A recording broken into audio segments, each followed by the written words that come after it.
never thought I would face my ex-wife again, especially not with my head held high. 3 years after our divorce there, I was at my friend Tyler's wedding, confident and thriving. When Sophia saw me from across the room, her eyes widened in disbelief. Gone was the broken man she had left behind. She tried to re-enter my life when she saw how I had transformed, but she never expected what happened next. Before I tell you what happened when my ex-wife tried to come back into my life, drop a comment letting me know where you are watching from. Hit that like and subscribe button if you have ever had to rebuild yourself after someone walked away. Meeting Sophia felt like destiny back then. We connected at a tech conference in San Francisco in the spring of 2012, both reaching for the same coffee at a breakout session. Her intelligent eyes and quick wit captivated me immediately. Our conversation flowed effortlessly as we discussed the future of software development and our shared love for science fiction. By the end of the conference, I had her number and a promise for dinner the following weekend. Our romance progressed with unexpected speed. Within 6 months, we were inseparable. She worked in marketing for a major tech company, while I developed software for a promising startup with revolutionary ideas for healthcare applications. We complemented each other perfectly. Her outgoing nature balanced my analytical mind, and together, we painted a future filled with success and happiness. The proposal happened at Baker Beach, with the Golden Gate Bridge in the background. I had arranged rose petals in the sand, spelling out "Marry Me," while a guitarist played our song. She cried, said yes, and we celebrated with champagne as the sun set over the Pacific. The wedding followed just 4 months later, an intimate ceremony with 60 of our closest friends and family. Those first years together sparkled with possibility. We purchased a small 3-bedroom house in the East Bay, planning to renovate it room by room into our dream home. Weekends were spent picking paint colors, shopping for furniture, and imagining the children who would one day fill those empty bedrooms. At night, we would sit on our unfinished back deck drinking wine and sharing our dreams under the stars. Everything seemed possible then. My startup gained traction, securing 2 rounds of funding. Sophia received a promotion that came with stock options and a corner office. We took our first international trip to Japan, filling our phones with pictures of temples and cherry blossoms. Those photos would later taunt me from our living room walls during the darkest days. But back then, they were just beautiful memories being created by 2 people who thought their love was unbreakable. The first hairline cracks in our marriage appeared so subtly that I missed them. In late 2017, my startup faced unexpected regulatory hurdles. Our main product, an algorithm to predict patient recovery times, required FDA approval that our competitors somehow fast-tracked before us. Investors grew nervous. The 60-hour workweeks became 80-hour marathons as our team scrambled to pivot our business model. "You promised we would try for a baby this year," Sophia reminded me one night when I crawled into bed past midnight. The hurt in her voice was palpable, but so was the exhaustion in my bones. "Just give me 3 more months to get the company stable," I pleaded, not knowing those 3 months would stretch endlessly forward. As the startup struggled, our bank account dwindled. The kitchen renovation we had planned remained half-finished with exposed wiring and uninstalled cabinets. Sophia started comparing our life to her college friends who had married investment bankers and doctors. Her social media posts grew less frequent as our reality failed to match her curated online image. "Jessica just bought a vacation home in Lake Tahoe," she mentioned casually over breakfast one Sunday, scrolling through her phone, "and they are taking a month-long trip to Europe this summer." "We will get there," I promised, kissing her forehead before heading back to the office. "This is temporary." But temporary became our new normal. Sophia started going out more frequently with her work friends. Thursday, happy hours extended into late nights, where she would return home, smelling of expensive cologne that was not mine. When questioned, she dismissed my concerns as paranoia born from stress. "You are barely here anymore, Arthur," she said, defensive and sharp. "Did you expect me to just sit home alone every night?" The distance between us expanded from inches to miles. Our conversations devolved into logistics rather than connection. The passionate kisses goodbye transformed into hurried pecks on the cheek, then eventually nothing at all. I told myself it was just a phase, that once the company stabilized, we would find our way back to each other. Then came the day that shattered that illusion. Looking for a charging cable in her nightstand, I found her unlocked second phone, one I never knew existed. The text messages between Sophia and her coworker James filled the screen. Intimate conversations plans made affectionate words that used to be reserved for me. My hands shook as I scrolled through months of betrayal documented in blue and gray message bubbles. That night when she returned home, I confronted her with the evidence. Her denial lasted only minutes before transforming into blame. "What did you expect?" She snapped, tears streaming down her perfectly made-up face. "You checked out of this marriage a year ago. James actually sees me. He listens when I talk. He has time for me." Each word felt like a knife between my ribs. Despite her betrayal, I begged her to try counseling. I promised to cut back my hours at work to prioritize our marriage above everything else. For a few weeks, it seemed like she might give us another chance. We attended 2 therapy sessions. I brought home flowers and cooked dinner. I thought we were healing. The illusion shattered when I checked our credit card statement. Expensive gifts purchased at high-end boutiques on days she claimed to be working late. Hotel charges in neighborhoods across town. Unable to bear the uncertainty, I followed her one evening when she said she was meeting girlfriends for dinner. The sight of her and James entering a boutique hotel downtown confirmed every fear. I sat in my car for hours, numb and broken, watching the building where my marriage was dying room by room. Depression swallowed me whole in the following weeks. My performance at work suffered just as the company faced its most critical juncture. I lost 15 pounds without trying, my clothes hanging loose on my frame. Sleep became elusive, replaced by endless loops of questions and self-doubt. Was I not successful enough? Not attentive enough? Not loving enough? The man in the mirror became a stranger, with hollow eyes and slumped shoulders. Sophia asked for a divorce, 3 months after I discovered the affair. By then the startup was circling the drain, and my savings had been depleted trying to keep our mortgage current. "I deserve to be happy," she stated coldly in our kitchen one evening. "This is not the life I signed up for." The divorce proceedings humiliated me beyond what I thought possible.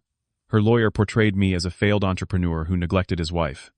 They demanded the house, claiming her income had been supporting us both.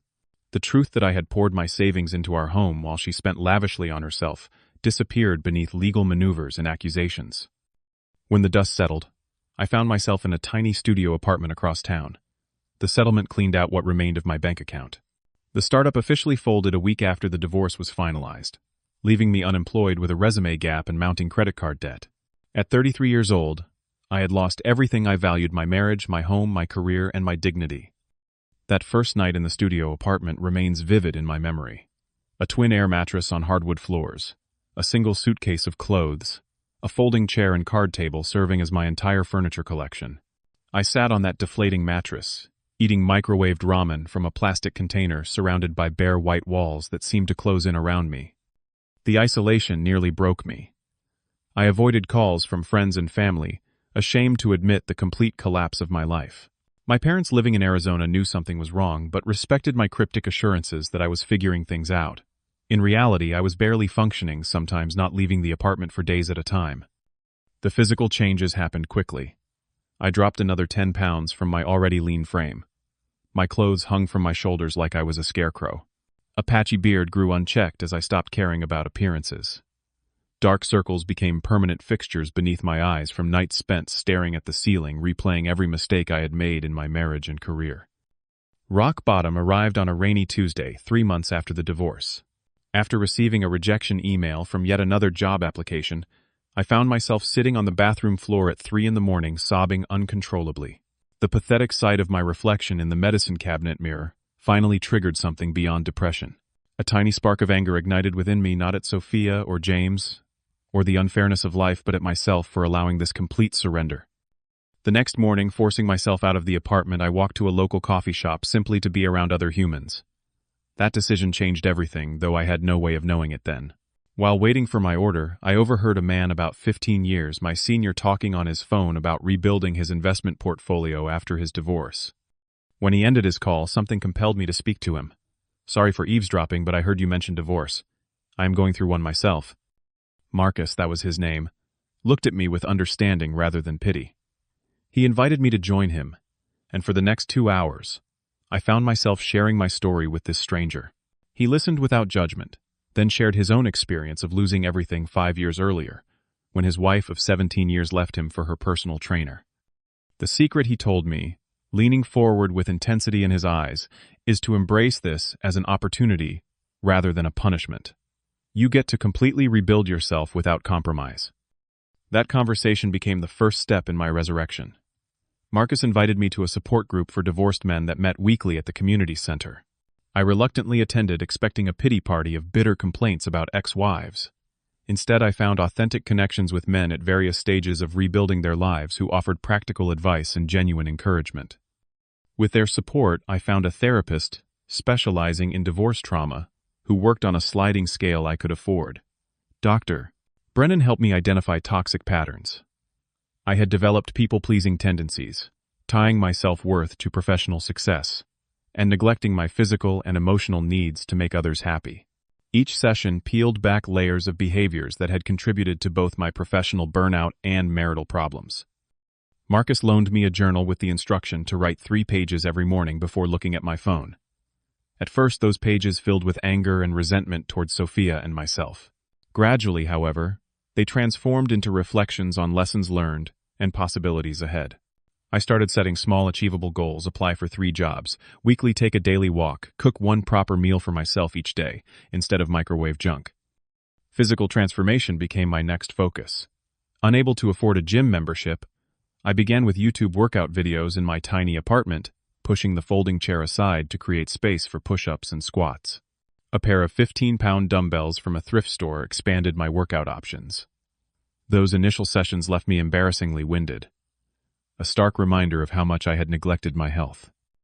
As weeks passed, 5 a.m. alarms became my new normal. I would complete a workout before sending out job applications, giving my days structure and purpose. A neighbor in my apartment building, Luis, noticed my daily routine and invited me to join him running at the local track. Those first runs were humbling. I could barely complete a mile without stopping. But the consistency slowly rebuilt my endurance and confidence. 6 months after the divorce, glimpses of a new physique emerged. My face regained definition as stress weight melted away. Shoulders broadened from push-ups and dumbbell presses. More importantly, endorphins from regular exercise began counteracting the depression that had engulfed me. Sleep improved dramatically, and with it my mental clarity. The career resurrection happened unexpectedly. At a tech meetup I forced myself to attend for networking purposes, I ran into Dave, a former colleague from years earlier. After hearing about my situation, he mentioned his current company needed freelance developers for a 3-month project. The pay is not great, he warned, but it would get you back in the game and update your portfolio. That freelance gig paid just enough to keep me afloat while showcasing my skills to potential employers. I approached the work differently than before, setting boundaries around my time, prioritizing efficiency over hours logged, and communicating clearly about expectations. The project manager noticed my work quality and time management, leading to additional contracts. 1 year after my rock-bottom bathroom floor moment, Dave reached out again with a life-changing opportunity. He was joining an early-stage startup focused on telehealth software, ironically similar to my failed company, and wanted me on the founding team. The salary offered was below market rate, but came with significant equity potential. We learned from the mistakes of other companies in this space, Dave explained, including yours. We have a clear regulatory pathway and secured preliminary approvals. Taking the risk paid off beyond my expectations. This time I approached work differently, collaborating rather than carrying the burden alone, delegating effectively, and maintaining reasonable hours. The company secured major funding 9 months after I joined, instantly making my equity worth 6 figures on paper. My financial situation stabilized, allowing me to move from the studio apartment into a modern 1-bedroom downtown with floor-to-ceiling windows and a small balcony overlooking the city. As my external circumstances improved, so did my internal landscape. I developed hobbies that had nothing to do with career advancement or relationship status. Photography became a weekend passion, capturing urban landscapes and architecture around the city. Hiking trails in nearby parks offered both exercise and meditative solitude. I taught myself to cook properly through online videos, transforming mealtime from functional necessity to creative expression. Friendship took on new meaning during this period. Rather than the couples-focused socializing of my married years, I built connections based on shared interests and authentic connection. A photography club introduced me to diverse people with fascinating stories. My support group evolved from crisis management to genuine brotherhood. For the first time since college, I had friends who knew the real me, not just the successful startup guy or someone's husband. Dating entered the picture gradually. The first few attempts felt awkward and forced. My divorce story tended to create either pity or suspicion in potential partners. Learning to share my past without being defined by it took practice and self-awareness. Casual dates led to a few short-term relationships, each teaching me more about my needs and boundaries. I stopped rushing toward commitment as a way to prove my worth. By the summer of 2022, 3 years after the divorce that had shattered me, I barely resembled the broken man from that studio apartment. Physically, professionally, and emotionally, I had transformed through intentional rebuilding. The reflection in the mirror showed clear eyes, a confident posture, and genuine smile.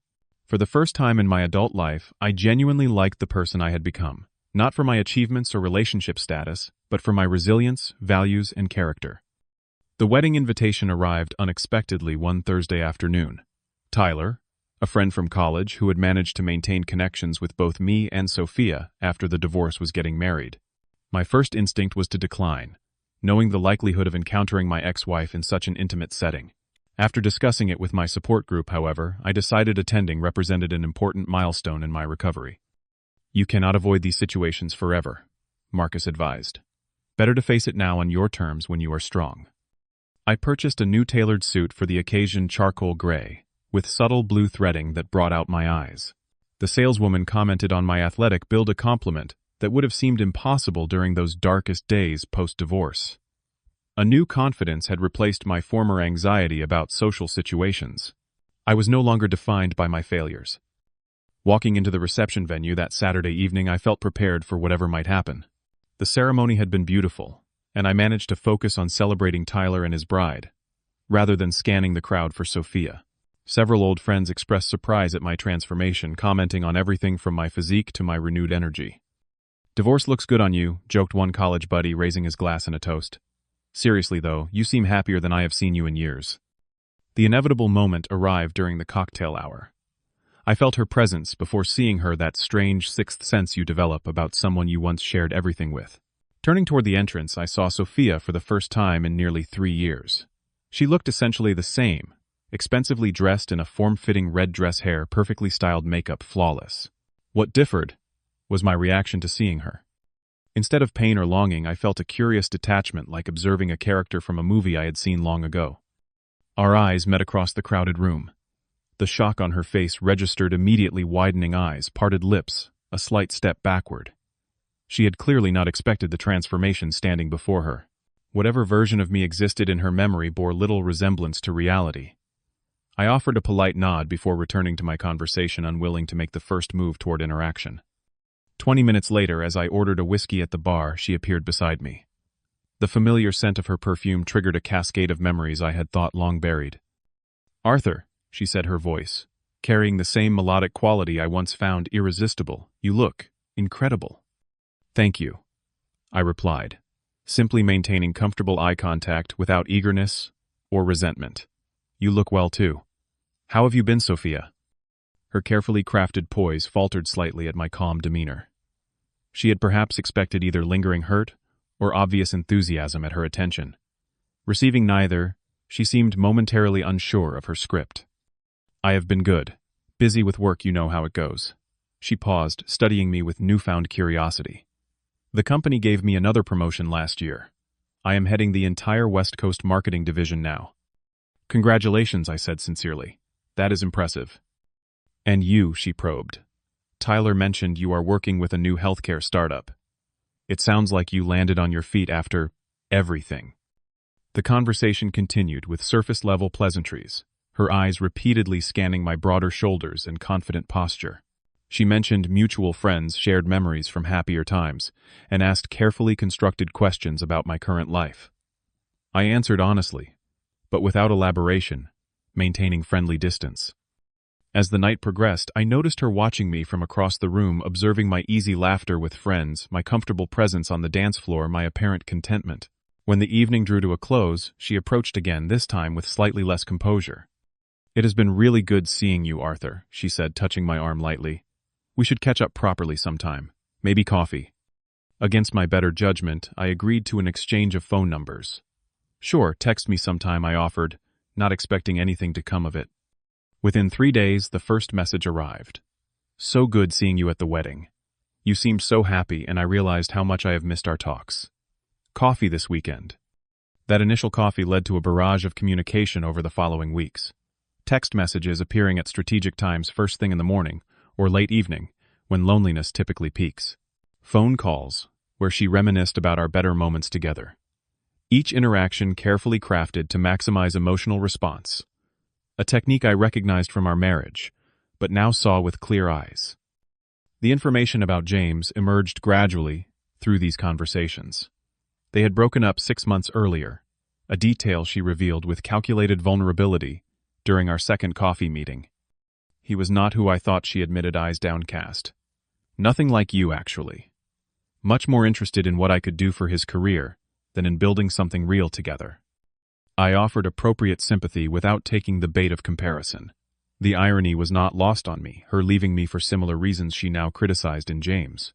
However, I kept such observations to myself, maintaining friendly neutrality in our interactions. Her pursuit escalated with surprising determination. She began appearing at my regular coffee shop on Saturday mornings, claiming coincidence despite the 20-minute drive from her home. Mutual friends reported her asking detailed questions about my living situation, career progress, and whether I was seeing anyone seriously. One particularly transparent move involved her posting old photos of us from happier times on her social media accounts, with captions about missing simpler days. The truth about her renewed interest became clear through an accidental revelation. While having drinks with Tyler after a basketball game, he mentioned offhandedly that Sophia had been struggling since James was laid off during company downsizing.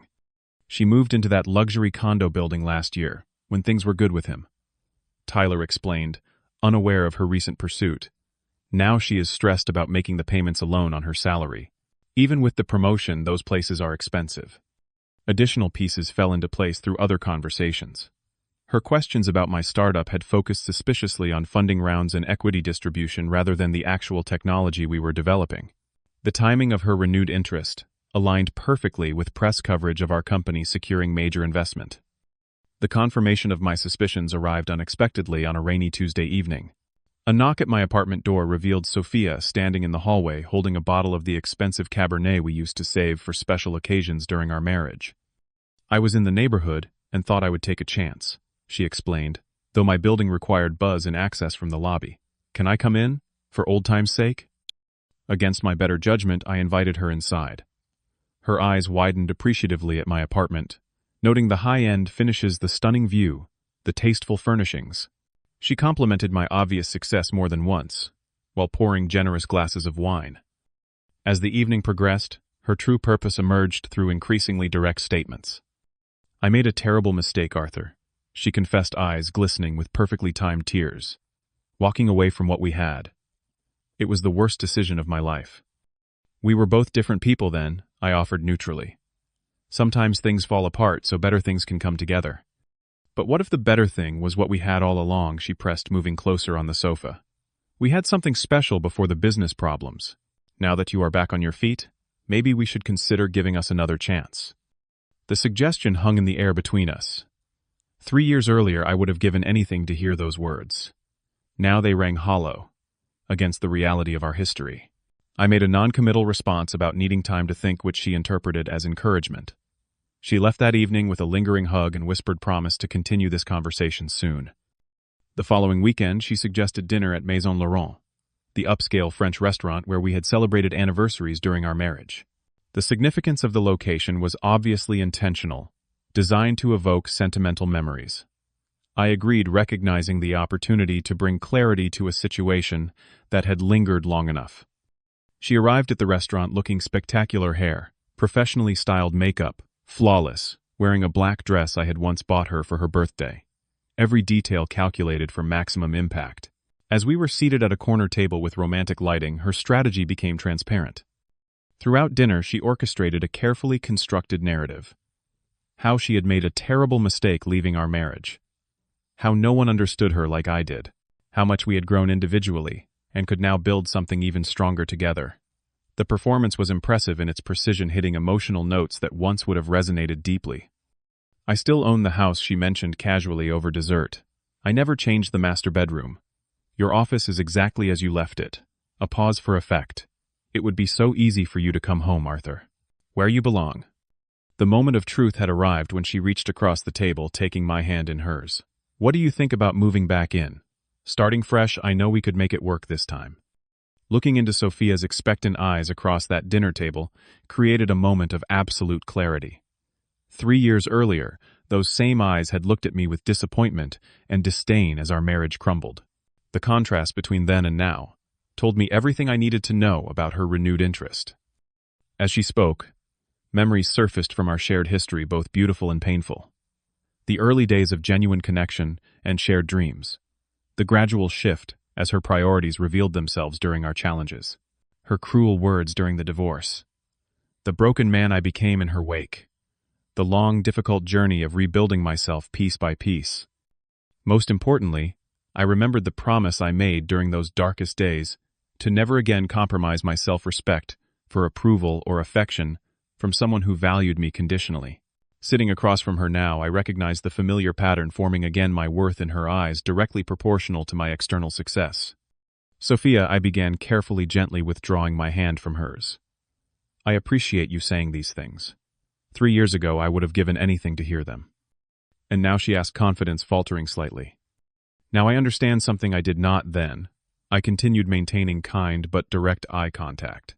Our divorce, as painful as it was, might have been the most important thing that ever happened to me. Her expression shifted from hopeful to confused. When you left, I had to completely rebuild myself from nothing. That process forced me to confront weaknesses I never would have addressed otherwise. I discovered strengths I never knew I had. The man sitting across from you now exists because of that difficult journey, not in spite of it. I never stopped loving the real you, she insisted, reaching for my hand again. We just hit a rough patch. Every couple does. What we hit was not a rough patch, I corrected gently. It was a fundamental revelation of incompatible values. When things became difficult, you chose what was easier rather than what was loyal. That was your right, but it showed me who you really are when life gets hard. Her eyes narrowed slightly, the first hint of the anger that always emerged when she felt challenged. So you are punishing me for one mistake. People change, Arthur. This is not about punishment, I assured her. I harbor no resentment toward you anymore. I genuinely wish you happiness. But reuniting would dishonor the growth we have both experienced. I am not the same man who needed your validation, and you are not the same woman I built dreams with. Because I am not good enough for you now that you are successful, she snapped, abandoning the vulnerable facade. Is that it? Actually, the opposite, I replied calmly. I finally understand that relationships should not be transactional. They should not fluctuate based on status or success. They should be built on mutual respect that remains constant through all circumstances. Her eyes filled with genuine tears now, perhaps recognizing the finality in my tone. I made one mistake, Arthur. One. Does that erase 6 years together? No, it does not erase anything I acknowledged. Our marriage happened. It mattered. It shaped both of us. I learned invaluable lessons about myself, about resilience, about what I truly need in a relationship. For that learning, I will always be grateful to you. The silence stretched between us, heavy with unspoken realities. Finally, she gathered her composure, dabbing carefully at her eyes to preserve her makeup. So that is it. There is no chance for us. The vulnerability in her voice nearly cracked my resolve. We had our chance, I said gently. Now we both deserve something healthier, built on a stronger foundation. Her expression hardened as she realized her carefully orchestrated reconciliation had failed. Years of getting what she wanted through emotional manipulation had not prepared her for this outcome. That tech girl from your Instagram, she said accusingly. The one with the hiking photos. Is she the reason you are already involved with someone else? Kate is part of my life now, I acknowledged. But this decision is about you and me and what would be healthy for both of us. Even if there were no one else involved, my answer would be the same. The remainder of dinner passed in uncomfortable conversation about mutual acquaintances and surface-level topics. When the check arrived, I insisted on paying despite her half-hearted objections. We walked together to the valet stand in silence, the fantasy she had constructed, crumbling with each step. I hope you find what you are looking for, I offered sincerely as her car arrived. You deserve happiness, Sophia. We both do. Just not together. She paused before getting into her car, the mask of composure slipping momentarily to reveal genuine hurt. No one will ever know you like I do, she said softly. No one will ever love you the same way. I hope not, I replied with gentle honesty. I hope for something better for both of us. Watching her drive away, I felt an overwhelming sense of lightness. The final thread connecting me to my past had been severed not with bitterness but with clarity and compassion. Walking to my own car, I texted Marcus. Just finished dinner with Sophia. Finally got complete closure. Feel like I can truly move forward now. His response came quickly. Proud of you. This calls for celebration. Guys are watching the game at my place tomorrow. Beer and bad jokes guaranteed. The following weeks brought a flurry of text messages from Sophia, alternating between anger bargaining and periodic attempts to re-establish connection. I responded politely but briefly maintaining firm boundaries. Eventually, a final message arrived that suggested she had reached her own point of acceptance. I understand now. Thank you for being kind about it. I hope you find all the happiness you deserve. My relationship with Kate continued to develop naturally and honestly. Unlike the rushed commitment of my marriage to Sophia, we built a foundation of authentic communication and mutual respect. Kate knew about my past and appreciated the growth it represented, rather than seeing it as baggage. Her independent spirit and genuine supportiveness showed me what healthy partnership truly meant. Looking back on the 3-year journey from devastation to strength, the painful divorce that once seemed like my life's greatest tragedy revealed itself as an essential catalyst for growth. Without that complete dismantling of my former life, I might never have discovered my capacity for resilience or developed a genuine appreciation for my own company. The greatest lesson emerged with unexpected clarity. True leveling up was never about financial recovery or physical transformation, though those aspects mattered. The real achievement was developing the wisdom to recognize unhealthy patterns and the courage to choose differently when they reappeared.